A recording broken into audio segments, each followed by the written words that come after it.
Frenchie Darling may look to be all sugar and spice and everything nice, but don't let this fool you. There is a darker side to this fiery femme that will lure you into a trance as she moves with delicate strength across the stage, owning every inch of her space. With a lustful glance and a flick of her wrist, Frenchie Darling will have you swooning before you even know it. Give in to your deepest desires. Give in to the deadly sin, Frenchie Darling.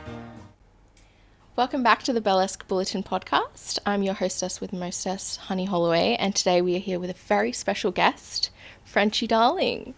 Hello! Hi! How are you? Well, thank you. How are you? Yeah, I'm alright. You're looking absolutely stunning, as usual. Oh, thank you. And likewise, just a little something I threw together. Yes. We are kind of matching today. Yeah. It's, you can never go wrong with a black frock. Mm-hmm. Yes, for sure. Yeah. I've been trying to kind of match my outfits to the guest, or what I think, what's the closest in my wardrobe to the guest's vibe. And I actually didn't intentionally bring this, but it worked, and I should have known because it's black. I'm easy. Yeah. I'm so easy. Yeah. Classic. You're classic. Yes. The classic. Yeah. Mm-hmm. So before we get into all the fun stuff about you, do you know your Zodiac sign? Oh, of course I do. I am a Virgo. Oh, I love that. I'm a Taurus. Oh, he is good. Virgos and Tauruses get along really well, so it's true. Half my best friends are Virgos. So. Yeah, well, it makes sense. Match made in heaven. Yes, definitely. Do you know your moon or rising? Yes, I'm also a Virgo moon. And it's a lethal combination. Yeah, for me mostly. And I am an Aquarius rising. Oh, okay. Yeah. Aquarius rising. Interesting. Mm-hmm. Yeah. Do you relate a lot to those signs? I do, actually. Yeah, bits and pieces. Mm-hmm. When I started, I guess, learning more about, my astrology and things like that, I was like, so that's why I'm the way I am. Yeah. You're like, oh, called out. Damn. Oops. Yeah. Yes. Well, I did have an astrology podcast before this, so during the pandemic and everything, I sort of got heavily into astrology. Mm-hmm. And so that's sort of how it trickled down into us being here now. But yeah, I like to just know, just so we can get the vibe. Of course. See how the conversation's potentially going to go. So, have you had any bad results yet? No, I love all signs. Well, I love most signs. Nah, everyone has good and bad of all of the signs. So, exactly. Yeah, but anyways, so let's talk about you. So, in your journey, how did you get into burlesque? Well, I took my first burlesque class in 2016. At the end of 2016. Is that right? Was that at Bombshells? Yes, it was. Mm-hmm. And funnily enough, with Cello Bordello. So it was Cello. Yeah, She's amazing. It was really funny to come full circle and wind up working together later on in my career. Hilarious. So yeah, I started in 2016. How it happened was I had just moved to Brisbane a year prior from my little hometown. Where are you from? Toowoomba. Really? I am. Okay. Yeah. So that's not too far. It's not. It's not. It's just far enough though. I'd love to stay away from there though. Yeah. No, but I've actually done some really wonderful gigs there in the past couple of years, which is nice. Mm-hmm. But yeah, so I came from Toowoomba.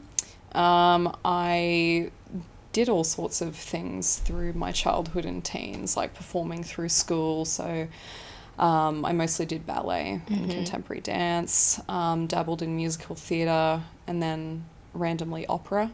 Oh, okay. As well. Yeah. Wow. Yeah, Did you go to school for that, or did you just dabbled? I just quite literally fell into it. Wow. Yeah, so I went to musical theatre first.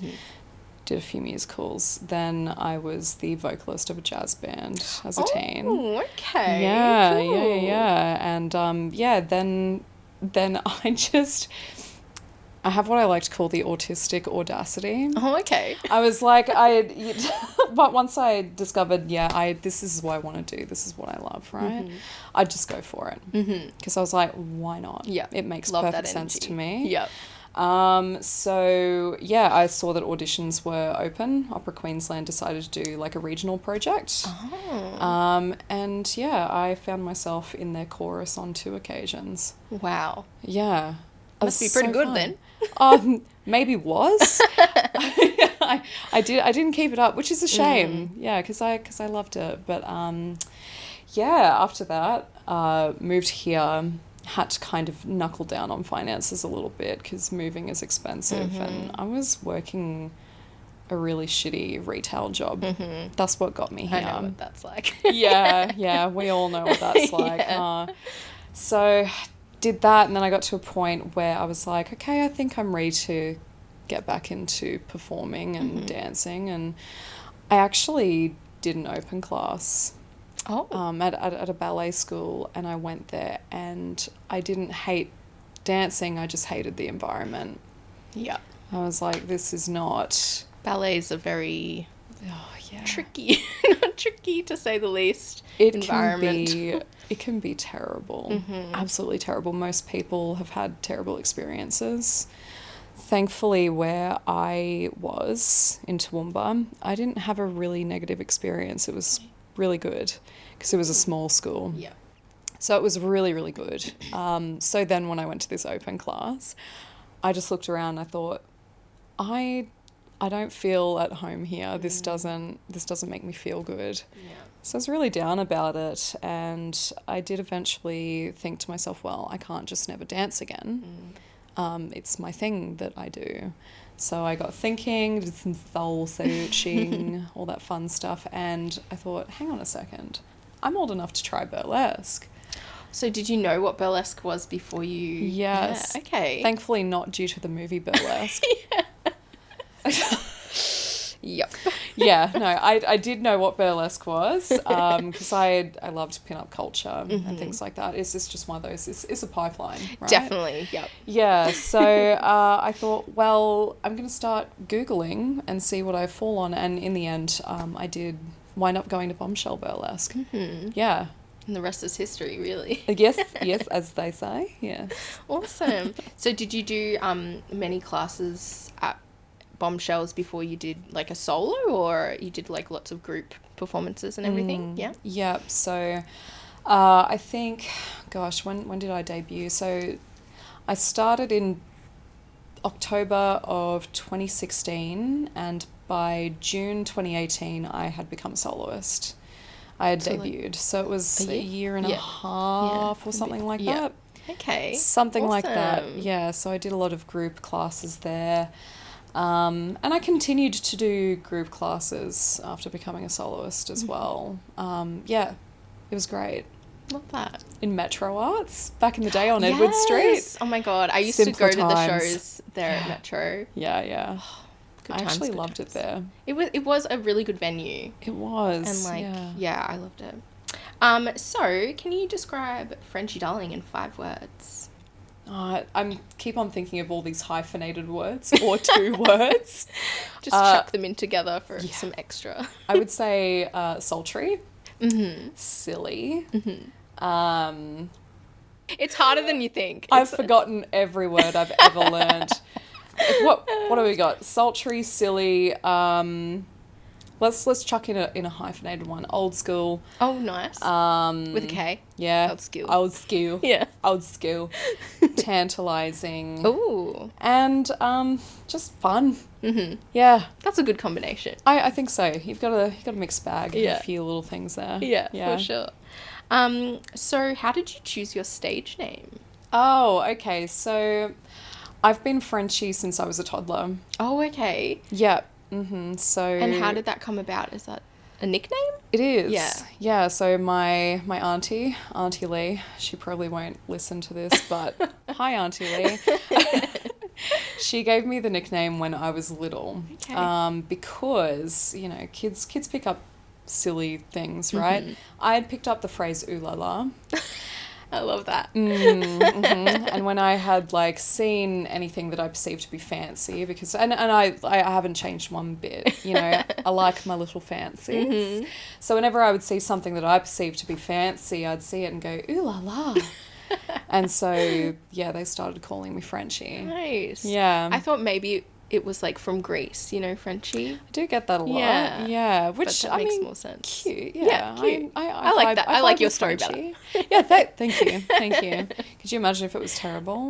Yeah. Well, as far as Darling is concerned, it was just something that I landed on because originally I was wanting to be Frenchie Fontaine. Oh. Because of my favourite ballet dancer, Margot Fontaine. Oh, okay. Yep. But the Fontaine sisters already exist here. Yes. And there was no way I was going to, attempt to ride on their coattails and be like, hi, I'm Frenchie Fontaine. I'm the extra sister. Yeah. The other sister.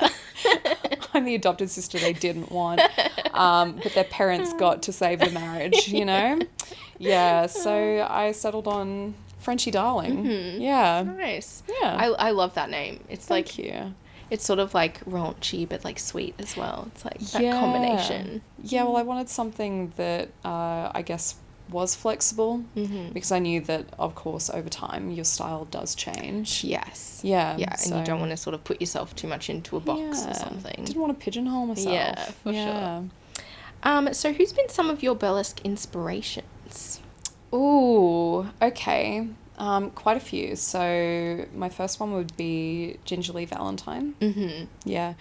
Beautiful. Mm-hmm. Just a really sweet sort of a person as well. And I think she has just such a magic, but also a simplicity. Mm-hmm. She has a style that is truly her own. She's very identifiable through that.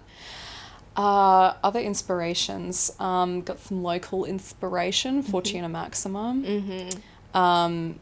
Again, another absolutely beautiful, sweet person, and she's so clever. So clever. Mm-hmm. I love everything that she does. Another inspiration to me would be Tugboat Tiffy. Mm-hmm.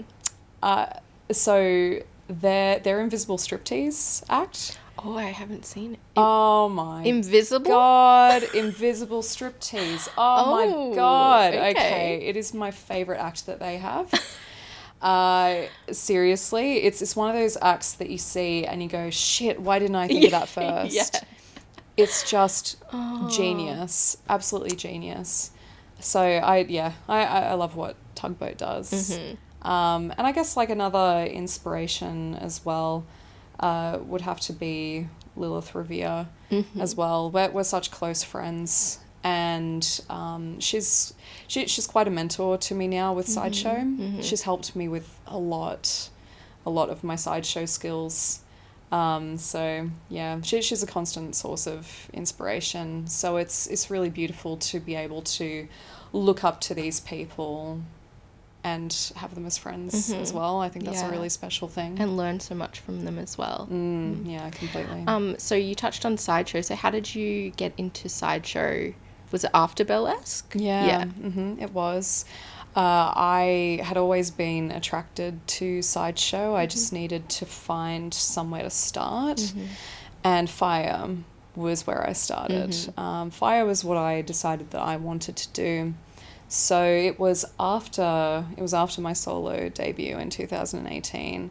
I booked a workshop with Billy Tempest. She was doing workshops in Brisbane. Learned how to fire eat within a couple of hours. Wow. Yeah. So that was my in. So I kept on doing fire. After that, I did join the Chevron Showgirls. So I was with the Chevron Showgirls until I stepped away in 2021 after Banquet.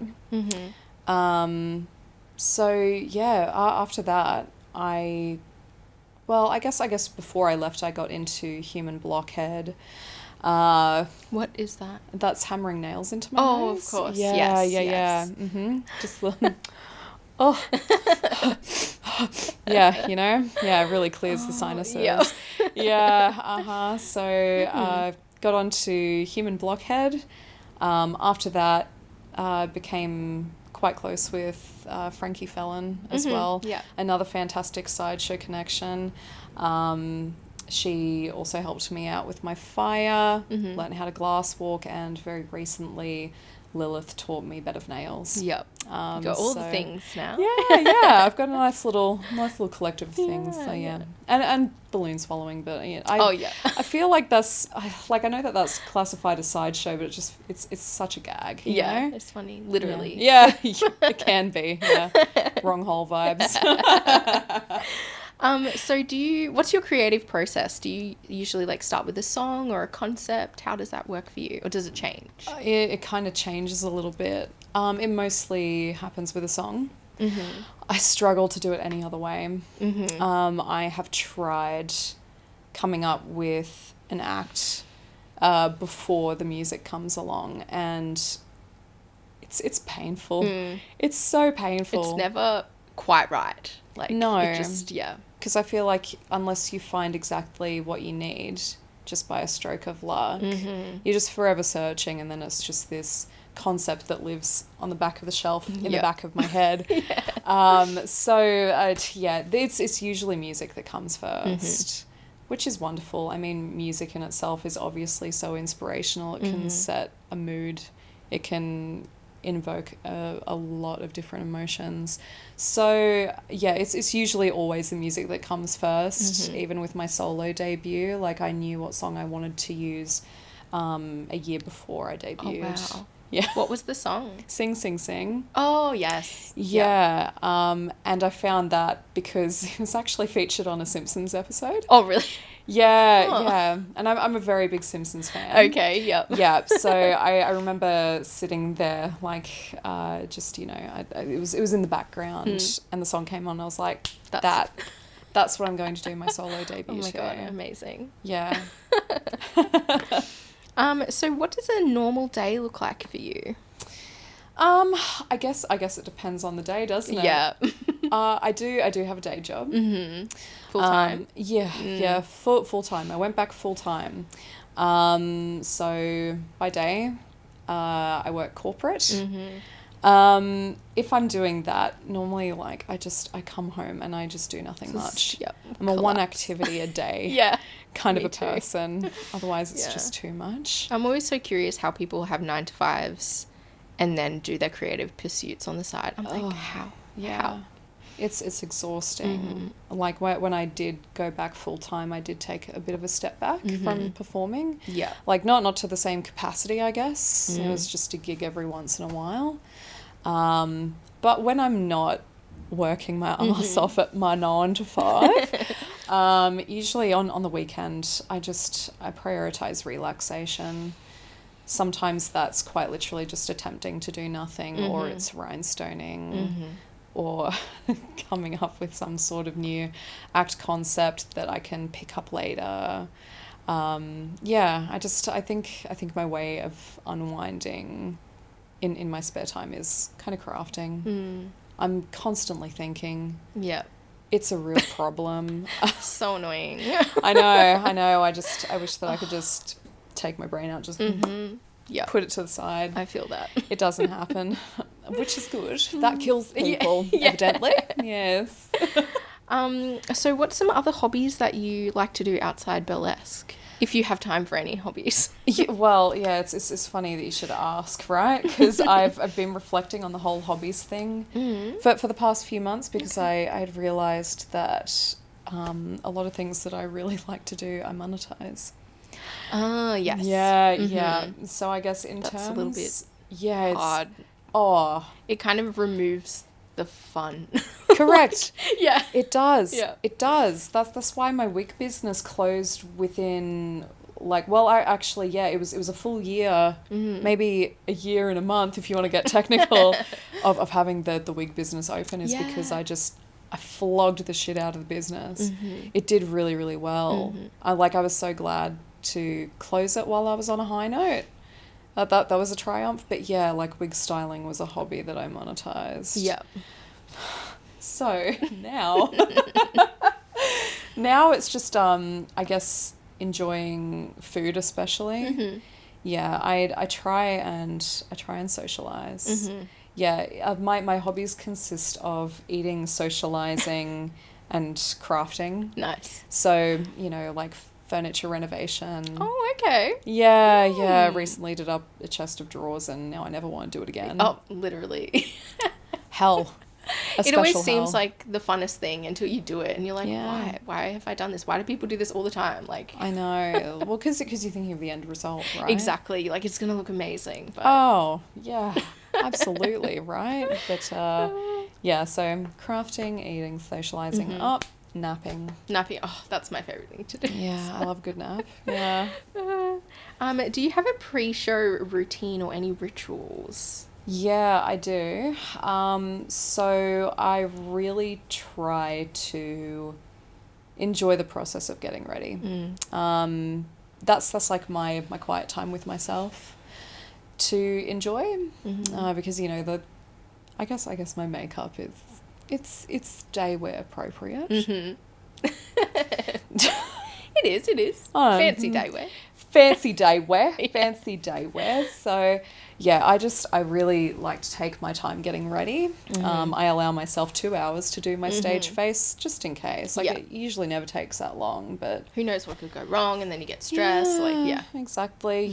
So I do my makeup, I have a little coffee, I put on music, so something either similar to what I'm performing that night or completely different, depends on the act.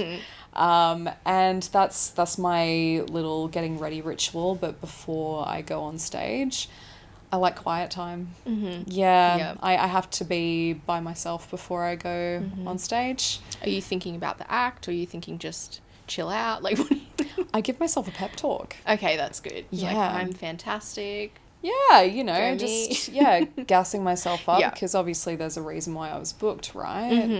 So definitely. I just kind of have to remind myself of that and think, well, how much fun can I have? So that's my ritual. I do my makeup, I set the mood, and then I have a little conversation with myself in the wings. That's good. A little pep talk. So I'm sure there's been many, but what's been one of your favorite highlights throughout your career? Let me think. So definitely a highlight was getting to perform with Bob Downe. Yes. Talk a little bit about that, because that's pretty cool. I will. So basically what happened was I got a call from Trigger Happy, and he said, are you available next weekend? I have a gig, I need 2 showgirls. Bob Downe is coming. I was like, oh my God. Bob Downe is coming. I was like, Bob Downe, oh my God. So Cello and I performed with him for a weekend in May, which was 2020. You know what? I'm not even going to think about it. I'm not even going to think about it. And it was amazing. And the shows went so well that Bob Downe said, well, why don't you come to Brunswick Heads in Sydney? We've got more shows, and of course we made it happen. Yeah. We had to make it happen. So that resulted in going back to Sydney, going to Melbourne, and then working on cruise ships. Amazing. Yeah. Like what an adventure. Literally. Yeah. Had you, I know you'd sort of worked with Cello before, but had you worked with her before? No. Yeah, okay. So that was just random? Yeah. Okay. That was the first time. Yeah. Because, of course, Trigger and I were like, God, who else do we get? And we were like, Chet Cello. The incredible Cello. Yeah, let's get Cello. And thankfully she said yes. And so that has been an absolutely magnificent adventure in itself. Definitely a career highlight. But I guess something more burlesque oriented. Definitely going to Adelaide Fringe and performing in the Strip Sins. Yes, amazing. Yeah. So that's for those who haven't seen it, it's a parody of The Simpsons, right? That's right. Yeah. It's a burlesque parody of The Simpsons. Amazing. Yeah. So originally I was stepping in for Betty Lovecat, who was playing Edna and Patty. Oh, okay. So those are the characters that I take when I'm available, and she's not. So you do both? Yeah. Obviously not at the same time.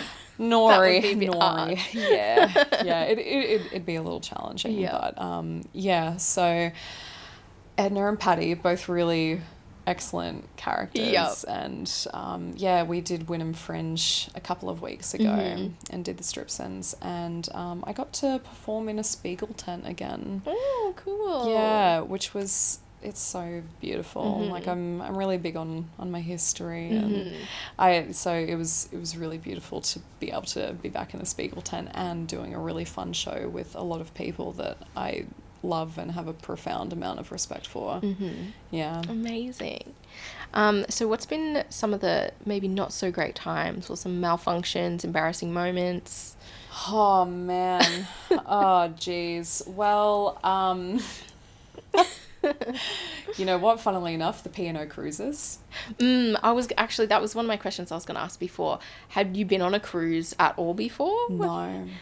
Have you dealt with like motion sickness and everything? Not until then. How did that go? Oh, not well. So eventually it just got to that point where I was getting sick, and then... Were you taking the ginger tablets every day? Oh, yeah. Yeah. So I had like ginger chews, I had ginger tablets.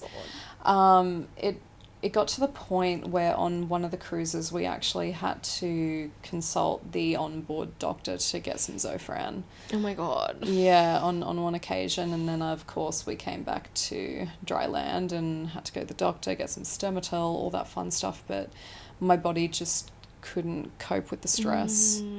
And I think probably, this is getting to the worst part, right? Was when we were doing international cruises and we stopped in Singapore. So we had to take a flight from Singapore back to Brisbane. The motion sickness and the change of coming off of a week-long ship ride to getting on a plane. Oh, God. I had to be put on oxygen. Oh, my God. On the flight. It was really scary. I was fucking terrified. Oh, God. Yeah. And Cello, I think, was probably shitting herself as well, because like she was asleep. Yeah. And then all of a sudden, like, they're strapping like an oxygen tank to the bottom of my seat. I'm sitting there and she's like, "Oh my God, are you okay?" And I'm like, "No." Oh my gosh. What the heck? Yeah. So that was probably the worst. That's up there. I guess another as well. Like, I haven't had any terrible malfunctions that I couldn't mentally get over, which is really good. But I would say, I guess, another one of the worst experiences was the amount of imposter syndrome I've suffered and still suffer with. But there was a point in time where I guess the politics of burlesque and I guess what I was going through at the time, it was really tough. And there have been a few times where I thought, should I throw in the boa? Do I stop performing? Yeah. But I have such a love for it that I can't see myself stopping. I love what I do too much. I love to entertain. I love the creative process. So, you know, you got some physical and mental stuff in there. So Bit of both, you know. Yeah, column A, column B. So you touched on imposter syndrome a little bit. Yeah. How have you been able to sort of, I guess, deal with it as much as one can deal with it? Sure. Like, I definitely don't have the key or the answer. Yeah. But I think what I really had to do, and what I still have to do, is ask myself, why did I start? Why did I start doing this? There's obviously a really good reason as to why I did, and there's a good reason as to why I'm still here. So yeah, I really ask myself, why is it that I love this thing that I can't let go? Why am I booked for this show? What have I got to offer? Thankfully, the answers come.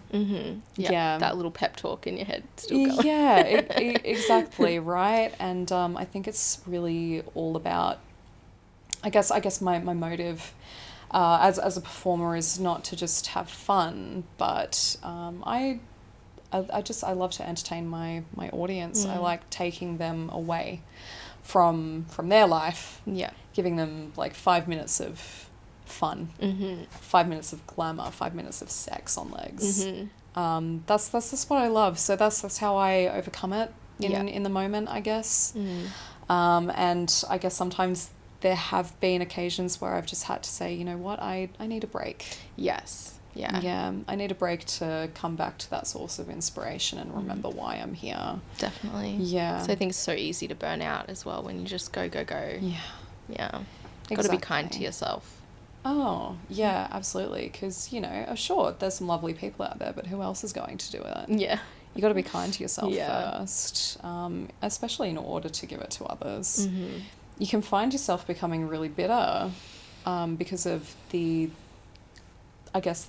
mental challenges of being a performer in this community and this industry, right? And there's so many wonderful performers out there. You fall victim to the fun little art of comparison. Isn't that fun?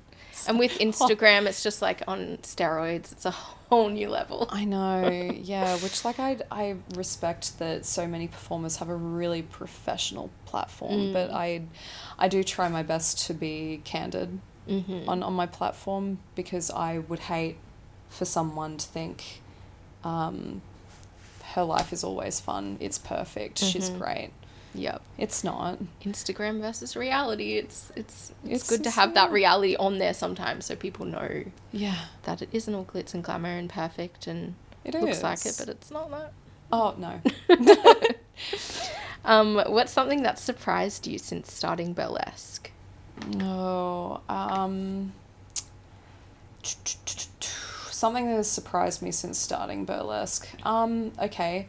One thing that has really surprised me is how much you can change. Yeah. Like if I had the opportunity to go back and tell baby Frenchie, what she's done as recent as last week, she wouldn't believe me. Yeah.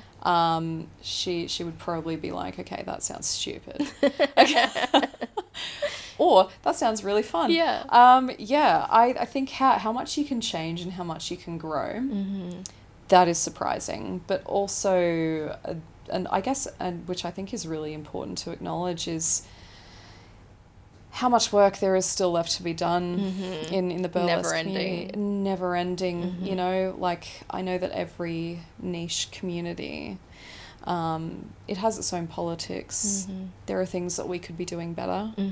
I think as long as we do have performers that are asking themselves, how can I make this environment better? How can I be better?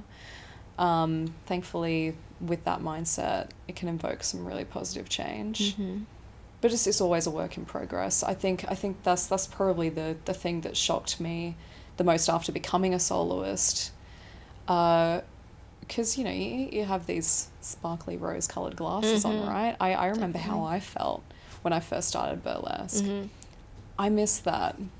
I miss that sometimes. The naivety of just, Yeah. Like, I'm not saying that the community is terrible. That's not true. It's a wonderful community to be in. And so diverse as well. But, of course, there are still things that really need to be improved. For sure. I mean, in any community, really. Like, it's never going to be perfect. Yeah, like you could say the same about the pin-up community. You could say the same about maybe even the kink community. Like, all these different things. Everyone has their own little politics going on. I just ensure that I don't take myself too seriously. Yeah. Like, we're in a really fringe underground art form in a country that's obsessed with football. I remember the first time I heard that was actually from Cello. She's like, some people just take themselves too seriously in a country that celebrates football. And I was like, yeah, you're so right. Oh, that's great. It's true though, isn't it? Yeah. Oh, God. A quick thanks to Cam Attree for sponsoring the Burlesque Bulletin, and for all his hard work behind the scenes, filming and editing the podcast. Cam has been involved in the burlesque industry for over 12 years through his photography and videography. If you are a performer looking to get promo photos and video, or a producer looking to get your show photographed or filmed, please contact Cam through his website, camattree.photography, or find him on Instagram at camattree photo video. And now back to the episode.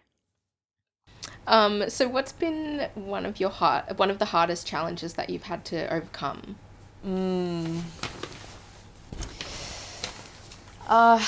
Knowing what my capacity is and when to say no. Yeah, I'm really proud of how hard I've worked over these past few years. I think probably for the last 3 years I'd absolutely been flogging myself, trying to come back from COVID.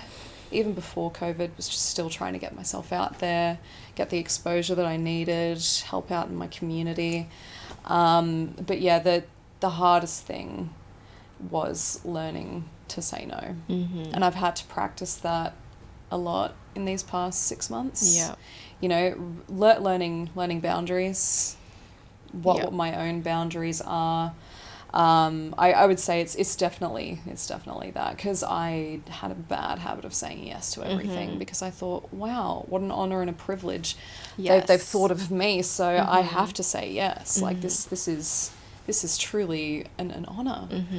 Which it is, but it's also okay to say, no, I'm sorry, but I don't have the capacity for that. Definitely. You're only human as well. You can't, you just burn out if you say yes to everything. Yeah, unfortunately, it's a very human design. Yeah. So if you could choose someone to share a dressing room with, who would it be? Oh, that's such a good question. It can be someone that you've already shared a dressing room with, or someone new that maybe like to and you haven't before. You know what? I would really love to share a dressing room with either Dirty Martini or Pearl Noir. Oh, okay. Yes. So first and foremost, the fun you'd have. Yeah. The stories you'd hear. The little nuggets of wisdom as well. Plus, like, 2 powerhouse performers. Are you kidding me? With both, like, so many different things to offer. Definitely. That's a good answer. If you could swap lives with someone, who would it be? For a day, maybe. Lady Gaga. That would be interesting. Her budget. Literally. Her team. Her clothes. Her makeup line that she has access to at all times. Yeah. Lady Gaga for sure. I look up to her so much. I have ever since her, her old days in the noughties, 2000s. In the meat dress. Yeah, Yeah, I've always looked up to her. She's just a constant source of inspiration and, like, glamour on her own terms. Definitely. Yeah, because, she's changed and evolved so much over time, right? Plus, like, being able to, I would have loved to have swapped places with her, maybe when she was recording with Tony Bennett. Yes. Yeah. R.I.P. I know. Rip. Absolutely love Tony Bennett. So I guess, like, yeah, that'd be so amazing. I'm sure she was fangirling at that moment, like, so hardcore, even as such an established artist. Like, being in the room with him would have been amazing. Oh, totally. Because at the end of the day, like, there's still that little kid inside of you that thinks, oh my God, wow. I've had so many of those moments in life, especially with the Bob Downe stuff. Yeah. I'm like, oh my God, like, how am I here? Yeah. For sure. What's a random or surprising fact about you that maybe not a lot of people know? Now I'm trying to think about if I'm interesting. I mean, usually the answer is that I do burlesque, or, like, that I do sideshow. Like, that's the interesting thing. But this is why we're here. Yeah, exactly. So it gets harder. Yeah, okay. Okay, yes, this is interesting, I guess. So, massive nostrils, but deviated septum. Okay. Can't really breathe properly with the sizable nostrils I've got. Well, that makes it easy for the nails, right? Or not? No. No, Oh, actually, I use 2 different size nails. Oh, from each side? Yeah. So I Oh. use like a pretty standard nail in my right nostril, and I use one that is slightly smaller in my left. Oh. And you wouldn't be able to tell unless you had them in your hands up close. But yeah, You wouldn't want to get them mixed up. No. Every time, like, before I do a gig where I'm doing blockhead, I sit backstage. I'm like, okay. Just double check. Yeah, I'm like, check. okay, little for the left nostril. Yep. Right for the, Oh, for the big honking one. Did you know that before you started doing it, or did you find out when you were... I found out when I was doing it because when I was in Chevron, I kind of taught myself blockhead. Okay. Because I remember I had one of Maddie's wigs to restyle, and there was a nail in the bottom of it. And I was like, surprise. I know, I was like, I shouldn't be doing this. So I started playing around with the nail in my right nostril, and I remember probably, like, in time, I was trying to put the nostril far out. Nostril. I was trying to put the same nail in my left nostril, and I couldn't get it. I just couldn't get it, and I was so frustrated with myself. And then I spoke to Lilith about it, and she knew that I had a deviated septum, and she goes, look, I wonder if these things are connected. I wonder if maybe it's just your anatomy, and we have to play around with this. Yeah. Yeah, so she got me a couple of different nails, just, down at Bunnings. Yeah. Picked up some packets of nails, and we sat there and we tried them, and ever since I've been using a little nail, a smaller nail in my left nostril, because my nasal passage on that side can't handle anything more. That's crazy. That is a fun fact. Maybe not fun, but a little bit. Yeah, no, it is interesting though. Yeah. You wouldn't think. Interesting. Yeah. What's one of your favourite things to do outside of burlesque? One of my favourite things to do outside of burlesque, dance. Yep. Dance that isn't burlesque. Dance that isn't burlesque, yeah. I should have just said that. Yeah. Rather than being like, oh yeah, I don't do a single thing when I'm on stage. No, definitely dancing. I like to go out and have a good boogie. I don't do it much because I'm a very tired girl. But I love going out and having a boogie with friends. Any specific type of music or just anything? I mainly like 80s. Nice. And like disco, funk, soul. Oh, okay. Oh, yeah.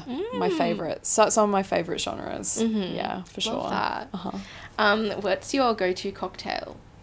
My go-to cocktail is a Cosmopolitan. Okay. Yeah. Classic. Bit basic, I know. Delicious though. Yeah, it's tasty. It's got a little bit of citrus in there. It's got a little bit of cranberry, which you'd think would be triggering as someone who's constantly suffered with UTIs. You'd think that anything cranberry, maybe the sugar doesn't help, but you know, I'm down with my demons, honey. Gotta have a balance, Down with my demons. I love a little bit of cranberry juice. Yeah. What's your favourite meal? Oh, my favourite meal is like steak with Diane sauce. Oh, okay. Yeah, I love a good steak. Yeah, with some chips on the side. Oh, yeah, of course. Chippies and salad. Tasty. Good pub meal. Yeah. Like, my favourite steak, I guess, has to be from... so I was about to say caboolture. I'm like, that's not right. That's not right. No, Kabbalah. Oh, Sorry. okay. Kabbalah. It's like a 20-minute, half-hour drive outside of Toowoomba. It's a little country town. And, of course, like, country pub. Best Diane sauce I've ever had in my mouth. And anywhere else, it's perfect. It's garlicky. It's creamy. Yum. Yeah, so... How do you have your steak? Medium rare. Medium rare. Because I'm not a psychopath. Yeah. Have you ever tried it blue? No. Oh, no. Or red? I've tried it. I've tried it red. Yeah. Yeah, when it just hasn't been cooked enough. Usually at home, I'm just like... I'll let that simmer a bit more. Like, this one's a little too fresh. Yeah. Yeah. No, I can't do it medium well done is my happy place. Yeah. Anything less than that, I'm like, no, I can't. I know, yeah. If you could only perform to one song ever again, what would it be? Oh, God. And it doesn't even have to be perform. It could just be like a song that you just always want to dance to. Oh. Doesn't even have to have a choreographed routine. It's just a good boogie. You know, oh, God, that's so hard. It's either got to be Whole Lotta Love. Mm-hmm. Yeah. I do love performing that song. It's got to be a Whole Lotta Love. Okay. Or, weirdly enough, it's still Sing Sing Sing. Really? You don't get tired of it? No, even though that solo debut, I'm so proud of that. It did so well. Yeah. I was able to get well over a year out of that act. Wow. Before I was moving on to something new. I love that song so much, and I love anything that Benny Goodman does, and even Glenn Miller as well. I love my orchestral pieces, my little big band pieces. Love them. So yeah, it would either have to be Whole Lotta Love or Sing Sing Sing. What's some of the best advice that you've received?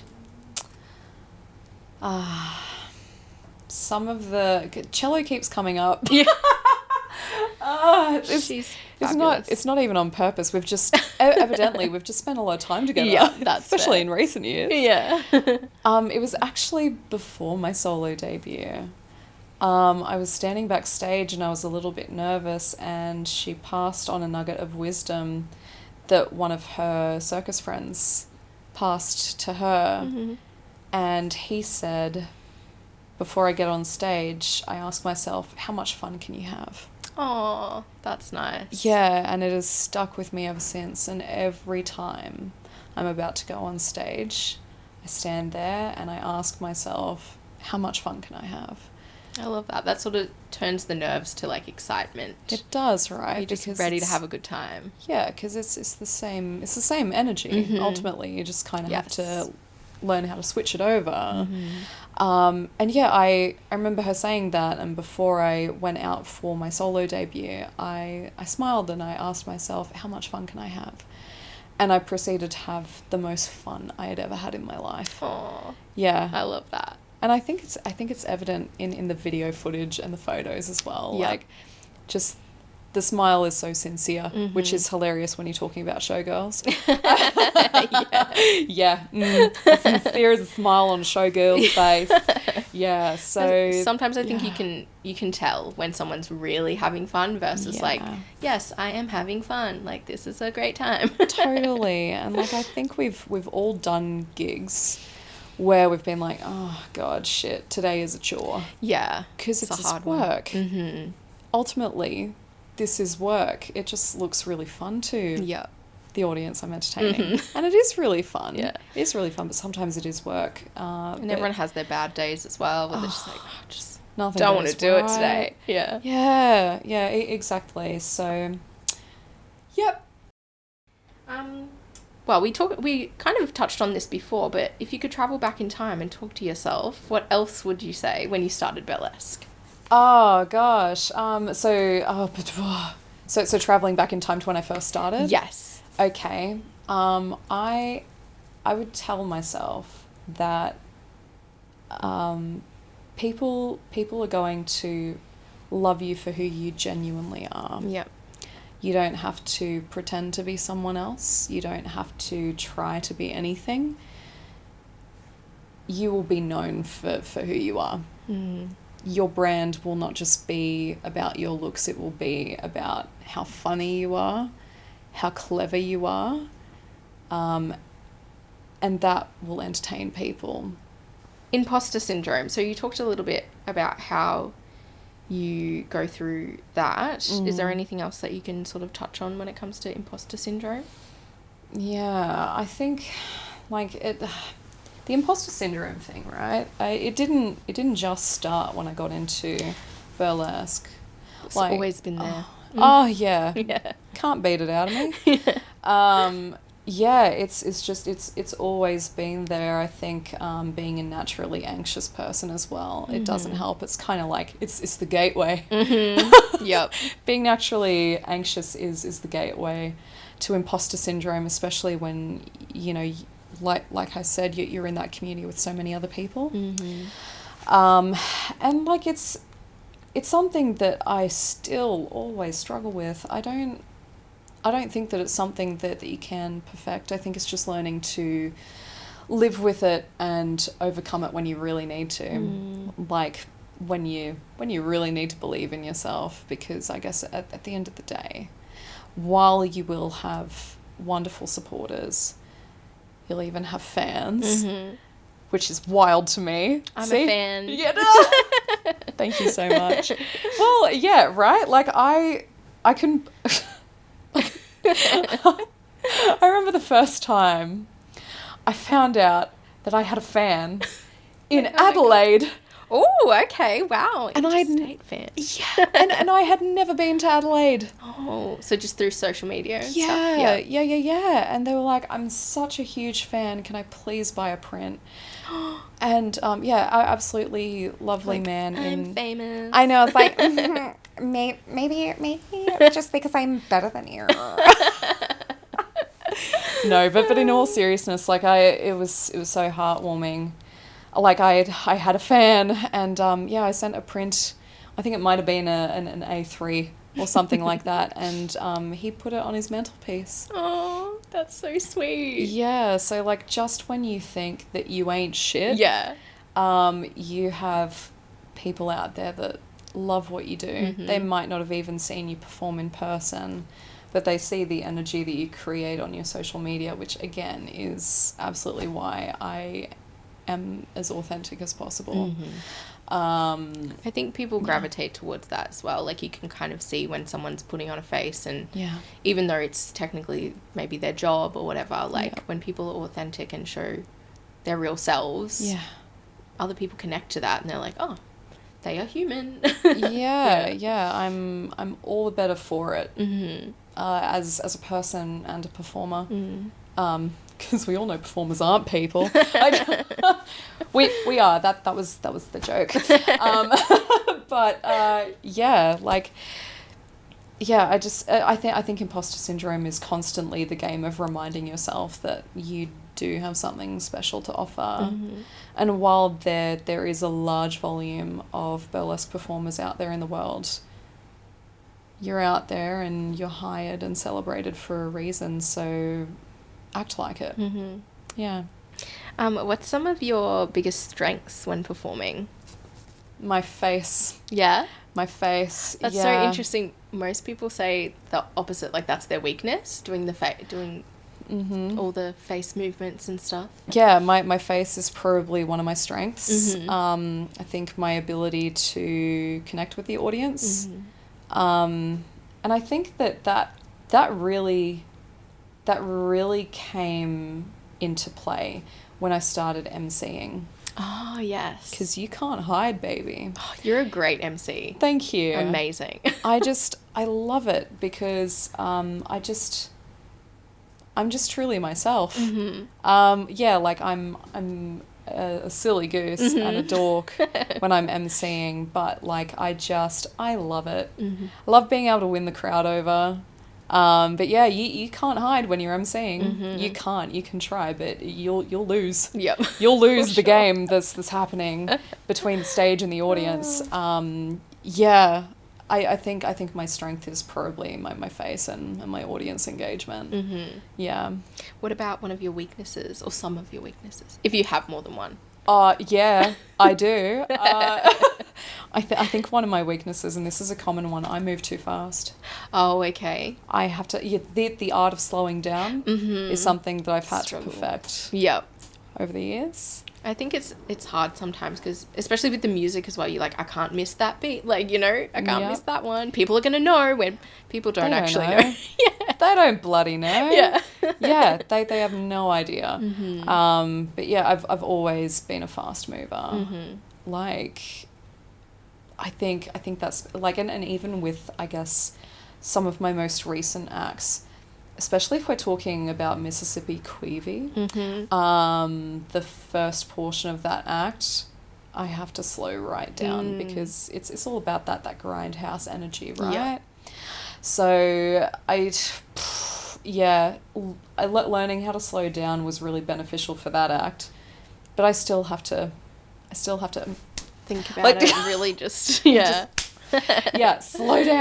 Slow down. That's definitely, that's just probably one of my biggest weaknesses. Okay. Yeah. So we touched on this before, but what's another pet peeve that you have about the industry or the community or just the scene in general? I think one of my biggest pet peeves is that some people really do take themselves way too seriously. And I can understand that it's an easy thing to fall into, especially once you become more celebrated, when you keep getting booked more. You know, you kind of go, oh, shit, yeah. Yeah, my shit doesn't stink. Yeah. Like, this is great, but some people do take themselves way too seriously, and I would just love to see people loosen up, have more fun, and also, like, don't forget yourself. And also, don't forget that burlesque is meant to be silly. Like, it's not meant to be serious 100% of the time. Exactly. It's a parody art form. Yeah. That's how it started. It's a parody art form with a gigantic history, an absolute mammoth history. Like, ultimately, the way that I perceive myself is that I'm just a sexy clown taking the clothes off. Yeah. Stupid, right? Stupid when you put it like that. I don't take myself too seriously, and I wish that others wouldn't take themselves so seriously either. I also wish that they wouldn't get so caught up in the little politics that do happen. There are some important politics that happen in burlesque. Very, very important. And some of which has to do with visibility and diversity. Very important. I think that that's, imperative to constantly raise and get involved in and really fight for. But there are just some things that, like, some hills just aren't worth dying on, Yeah, for sure. So, in light of that, what do you think is the burlesque industry's biggest challenge that it faces today? I'm sure that I will have some people disagree with me, and I'll have... You're allowed to have your opinion. Absolutely. Absolutely, right? That's why we're here, right? Yeah. We're talking. So I think, some people disagree, but absolutely there will be some people who definitely agree with me here. And again, it's the diversity thing. Yeah. Like, that's talking people of colour, people who are not able-bodied, people who are plus size. Sometimes it's not even plus size. Sometimes it's just above a size 10. Yep. Yeah. Still a massive issue. Yeah, like, I think what some producers fail to realise is that we notice... We notice when you book all the same people, and we notice when there's a particular type that you book. Yeah. And I definitely believe that with certain shows, they have, different things to offer. There are some shows that I have not been hired for, and I mean, maybe it's because I'm not their flavour, and that's okay.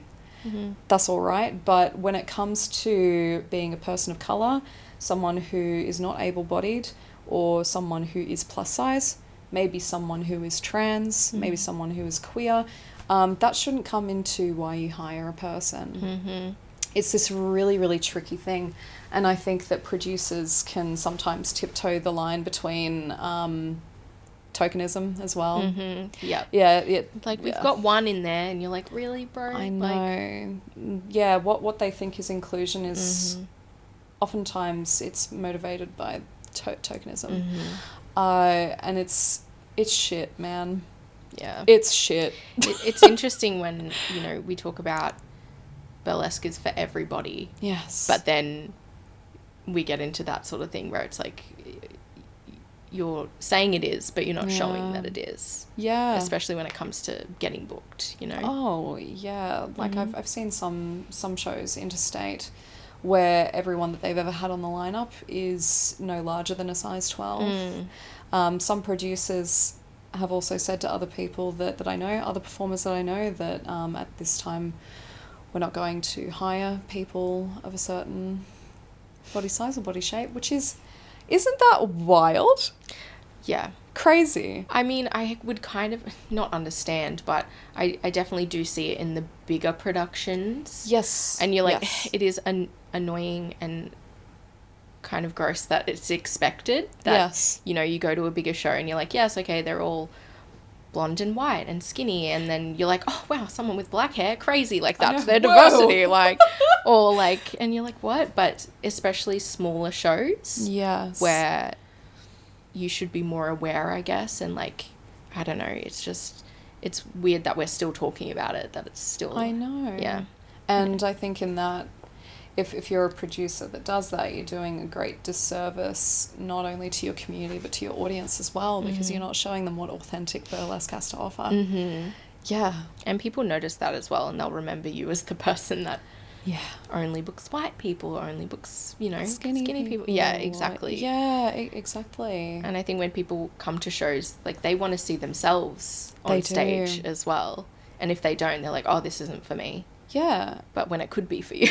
I know, and burlesque is quite literally the art form for that. Exactly. Yeah, like I enjoy being, I was about to say a normal person, but that's rather subjective, isn't it? But like I enjoy being someone that has, I guess, a few physical elements that people can relate to, you know? Yeah. It's the differences in people on the lineup that make it special. Definitely. Yeah. So what's some goals that you have for the future? Ooh. In burlesque. Yes. Okay. So goals I have for the future. I discovered a new one when I was doing strip-sins at Wynnum, and my goal is to perform in the Spiegel tent again. Okay. Yeah. Nice. But you know, doing an act that I really want to do. That's not to say that I didn't want to do anything that I was doing, but, you know, so that's something that I've created. Yeah. You know? So that's definitely, because I love the Spiegel tent. Perform internationally. And also get interstate more. I'd really like to perform even in Perth. Haven't been over to Perth before. Me neither. Yeah. So maybe I'm really hoping that perhaps I can go over there one day, spread my little sexy wings. Yeah, interstate, international, definitely more interstate. Perform in a Spiegel tent again. I've only done it twice. And you know what? A more immediate goal, finally getting the act out that I've been working on for like eons. Can you give a little snippet of what we might expect? I can. It's quintessential classic showgirl. Ooh. It's to Fly Me to the Moon. Yes. And Rita Fontaine made the costume. Amazing. Yeah. Oh my God, I'm so excited to see it. I'm excited too. I'm excited to see it too. Is that going to happen in 2024? It's going to have to, because this is just getting silly. You're like, either now or never. It's getting stupid. Yeah. It was meant to be ready to be released, like, probably, I think it was like at the start of the year. Yeah. Or something like that. I was like, this is just getting stupid. So yeah, definitely on the cards for 2024. Yeah. Nice. So we're going to play a little game. Ooh, I love games. Excited? I am. I am. So it's called This or That. You just choose which one you like better. Nice and easy. I like it. Okay. Are we ready? Yes. Rhinestones or feathers? Ooh, rhinestones, because they are more affordable. Yeah. C-string or G-string? G-string. Have you ever worn a C-string? I have. Was it only fun recently. time? It was fun, but I was just anxious the whole time. Yeah, literally. Yeah. Neo or classic? Classic, of course. God. Boa or feather fans? Feather fans. Lace or leather? Ooh, lace. Tassels or assels? Oh, don't make me choose. I like both. Or googly eyes? Googly eyes. Yeah. Option C. I love that, yes. Diamonds or pearls? Diamonds. Drag or burlesque? Aww. Everyone is like, can I choose both? I know. I have such a profound amount of respect for both. I guess burlesque, though. Yeah. You're biased. I'm so very biased, yeah. Stocking peels or stripper heels? Oh, stocking peels, yeah. Big stage show or intimate bar show? Intimate bar show, yeah. Cabaret or comedy? Comedy. Movies or TV series?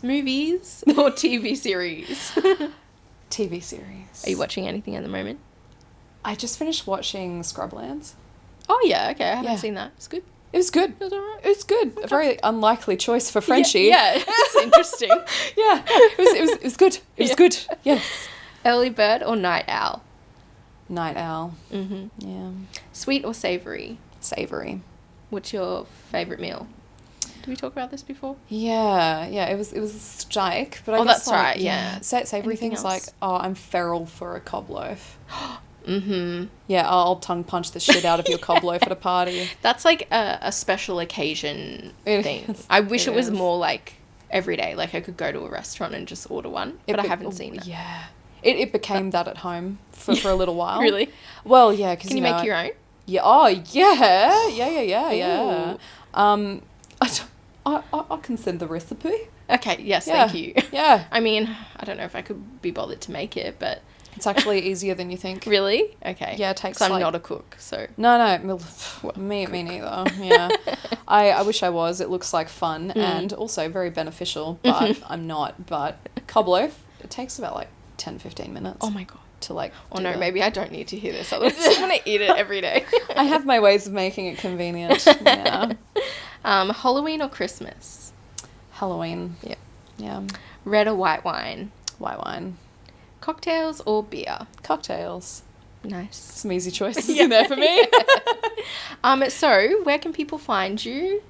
And like on Instagram and stuff? Absolutely. Sorry, my Instagram is Frenchie.Darling. And you can also find me on Facebook at Frenchie Darling Burlesque. And is there any shows that you've got up and coming that are booked in? Not yet booked. No. Okay. Yeah, my calendar keep an eye is wide open. Yes. Awesome. Well, thank you so much for being here. That's okay. Thank you for having me. Yeah, This has been really lovely. Yeah, it's been really nice. Nice to have a chat. I know, it's always delightful to see you as well. Oh, yeah. thank you. Thank you so much to our guest for being on the podcast and letting us take a peek behind the curtain of their lives. Thanks for everyone joining us, and we will see you in our next episode.